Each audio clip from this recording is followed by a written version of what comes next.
Yan mga boss. May nakalimutan pala akong ipaliwanag dito mga boss nung huling video ko. Ito mga boss, yung ito, uring yan eh. Hindi agad yan masusunog mga boss kung sunog ang inaalala natin. Kasi nakatago yan doon sa ano, hindi yan naka-expose sa apoy. Nakatago yan sa labi ng PVC saka sa ano, pagitan ng tubo. May tubong maliit yan dyan na nakaabang dito. Si-shoot dito yun sa bunganga nitong bolt. Kaya hindi na epektuhan ng apoy. Kung may apoy man, andito na sa loob ng bolt. Parang gano'n mga boss. Ayan mga boss oh. Yan, medyo malaki pa naman yung exhaust. Kaya nakakapasok din naman ng buti ng maayos.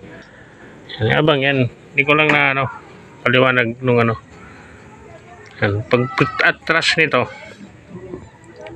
Pag-atras nitong bolt mga boss. Kasi yan, shoot yung ano doon sa bunganga. Sa bunganga, mga boss, shoot dito.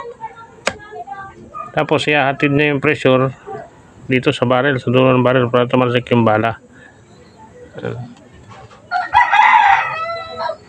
Ang totoo niyan mga boss, hindi naman niya ako binabas. Ang totoo niyan, parang nagmamalasakit pa nga siya eh. Pero hindi siya nasusunog mga boss. Hindi. Yung isa naman nating idol, tama rin yung comment niya. Kasi para tumibay nga naman, dudublihan to dito ng mga kudrado na hindi masyadong malaki. Para humaba ang ng thread paglalagyan. Matibay siya. Matibay. Tapos kung anong laki ng iginapal dito, itong kanal na to, lalakihan mo rin to para pumasok to. Kung hindi ko nagkakamali, parang ganyan yung paliwanag niya. Ganyan ang pagkaintindi ko. Sa isang banda, tama nga naman. Para matibay. Kaya, salamat sa iyo, idol. Ako naman, ito yung tipo na tumatanggap ng pagkakamali.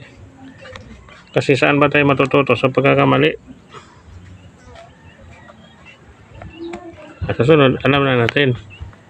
Hindi ako yung tipo na kahit mali na, paninindigan pa rin. Tapos, yung tipong itatago pa yung mali para di lang mapaya. Ako hindi ganun mga boss. Kaya salamat sa nag-comment. Yung pagbabas naman, okay lang rin yun. Kasi yung pagbabas minsan nakakatulong yan yung mga nagbabas. Lalo na yung kasi natin yung mali na itatama natin. Wag lang yung kasi mayroong mga bus na wala nang kasense yung pagbabas. Wala tayong matututunan, walang kasense. Wala tayong mababago kung may mali man. Tapos yung iba personal pa.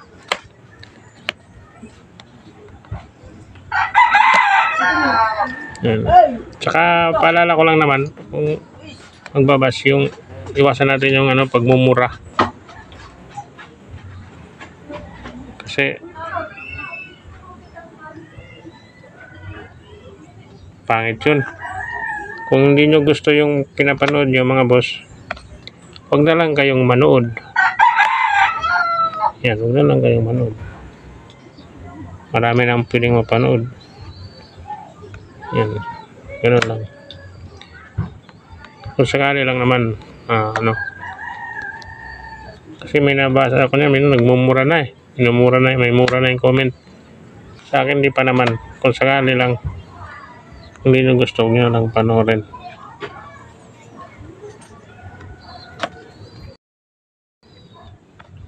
Yan, yun mga boss. Sige mga boss, maraming salamat sa inyo. Bye-bye at ingat tayong lahat.